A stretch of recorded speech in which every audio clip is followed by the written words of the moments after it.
geeks, and welcome back to I'm About to Read You. And today we are reading the movie American Skin. Not a book, but a movie. I'm about to read you. If you are a new subscriber or a new watcher, thank you for watching this next review. If you are a returning watcher, tuner, inner, right, my word, thank you. Subscribe to my channel, hit the notifying bell so you get the notifications every time I post a video. I thank you all for subscribing. I thank you all for watching. It means a lot to me. So the movie that we're going to read today is American Skin. Yep, I watched it last week, and it took me a week to do this review. There's so much that comes with a movie of this level, on this content, the story. It was very, it wasn't hard to watch, but it was hard to watch. First of all, I love Nate Parker. I've liked his work ever since The Great Debaters. I think he is our version, the younger version of a Denzel to me. He does very serious work. He doesn't do any like comedy, like what he might have that I've never seen, but he really tries to stick to telling real life stories of Black people, and I really admire him for his work. I like Birth of a Nation too. That was a good one. So American Skin, it has Omari Hardwick in it, which I like him, and some new faces, some brand new faces. And it's really just about, the story is about Omari's son being killed by the police when they get pulled over. And a year later, once the court system they let the police off, he takes matters into his own hands. And I think he's coming from a perspective of, I'm tired, and I'm thinking in my head when I'm watching this, somebody daddy gonna try to pull this off. Mama, somebody gonna try to mimic this and pull this off, because it's really the rage that Black people have faced and that Black people deal with today.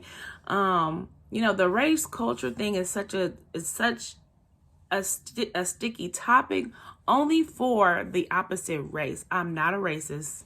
Don't start that. Don't even put that on me, because I'm not. I'm not a racist. I believe in equality, and I love everyone. I love all of God's people. I'm a Christian. I love all God's people. Do I think people are wrong? Yes. Do I think Black people are wrong? Yes. But Black people are not the ones who created the system. The system. We didn't get to create the system. We just have to live and work in the system. So I think this story, which they did a great, phenomenal job. Spike Lee helped him also. So kudos to Spike Lee. But he took it from the angry parent standpoint. I'm tired of always hearing that the police officers that killed our children get off. They get off, they get to go on about their life. They might live in fear. Some of them don't. They go on to another city and join another police academy, and their life goes on. But our child is dead. And when I think the son in the movie was 14 when he was killed, and he wasn't doing anything. And it's not until the middle to the end is when they show the interaction part of how he got killed. In the beginning, it shows a glimpse, but it doesn't show like the tussle that happened before he was killed. I can say that I do get sick of the millennials trying to be the radicals, and I'ma still videotape you. His dad is screaming, put the phone up, put the phone up, put the phone up, put the phone up. But he wouldn't put the phone up. And it was like, had you put the phone up, you would have still been living. But there was no need for the police officer to still shoot you, because you weren't a threat. You had a cell phone, and the police officer saw the cell phone in your hand, and he still decided to shoot you in your back as you're running away. So like, that's always the narrative. Michael Brown was shot in his back. He wasn't a threat. You can't be a threat if I'm behind you and you're running away from me. A lot of Black people have been shot in the back and which causes no threat. You're not a threat if you're running away from me. You know what I mean? You can shoot somebody in their leg. You're a trained shooter. Shoot them in their leg and just disable them. You don't have to unload a whole clip on a person because they're running away from you. And it just, when in the movie, so Amari, if you have not watched this, just stop right now, okay? Just be like, okay, go watch it. So Nate Parker gets his team, which is Amari Hardwick and all them, to, lock the police officers down. He puts them on trial himself. And so once he puts them on trial, there's some cocky ones in there, the one Hispanic guy, he got on. I was like, I wish Nate would just pop this dude in the face. Just shoot him. Treat him bad, but he didn't do any of that. He didn't do what I thought he was going to do. I thought he was going to execute a few of them, but he didn't. He literally put them on their own trial, and he got their peers and some prisoners from the back to be the jury and, find them guilty. And so once they found the guy guilty, he calls his wife and his kids, and he's crying, and she's screaming and crying in the phone and whatnot.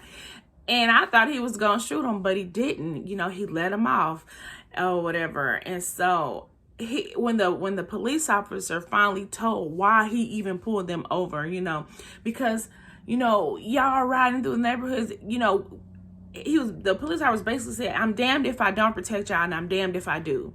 Which I can understand that. We do want police officers to protect us and to find people. But to me, after you give the whole conversation of what are y'all out here for? And, he explains, I'm out here picking my son up and I'm doing this and doing that. Okay, then, they're not out here being a threat. Let them go. Watch them. And then, go on their way. Y'all, please love trailing people. Trail them until they get out of this. But you didn't have to pull him out the car and blah, blah, blah, and do all of this. You didn't have to go through all those antics to get to nowhere. He literally was picking up his son from his friend's house around midnight, 11:30, 11:45, and y'all nitpicking. So it really speaks of the police officer's story and how they really feel about when they pull people over. He was saying how he was scared, he was terrified, and all of this. And I'm thinking, why are you a police officer if you're this scared? I need you to get your life and go on somewhere. But we see that in the history of the police system. Anyways, so if you have, I'm not gonna give any more details on this movie because I'm sure people will still watch it even though they haven't. It's a great movie. It's a movie that causes conversation. It's a movie that sparks the conversation from the police point of view, because we already know the black point of view. We know this, we hear it. It's in Black Lives Matters, it's on posts, it's on memes, it's on gifs, it's everywhere. People are not listening. Police officers are not listening. Some do, some don't. All of them are not the same. I do not put our police officers in the same box at all. That's just not right. I give this movie a total 3 lips. Go watch it. It's hard to watch, but it's a truth. Some things that are very truthful are hard to watch and hard to listen to. So that I take that as this kind of a movie. It is the American Skin. American Skin. It's the title is within itself. It's very good. If it's hard for you to watch children dying, this might be a trigger. It's hard to watch things of that nature, like a PTSD type of thing, don't watch it. But it is really good. It really takes you back to when you think of all the children that have been killed by police, like Tamir Rice. That one really hurts my feelings because this little boy was literally in the park playing. Like, they rolled up and just shot him, but that's a whole nother topic for a whole nother day. Thanks for listening. Thanks for watching my video. Please share your comments if you have watched it. I would love to hear your viewpoint. Even if we have difference of a view, tell me what you can talk to me. I'm okay. I ain't gonna hurt you. You can talk to me. You can tell me what you think. I'm all ears. I love hearing people's point of view. I like talking. I like the dialect. So if you have watched it, even if you haven't, and you want to find out more from me, or if I didn't tell you enough, you can write, you can comment, and we can talk about it. It's really good. I think everyone should watch it. I think teenagers can be able to watch it. Elementary school age, no, but middle school, yes. Should be able to watch this because it does speak from a teenager's point of view also, and how they think and what they think, because his son was so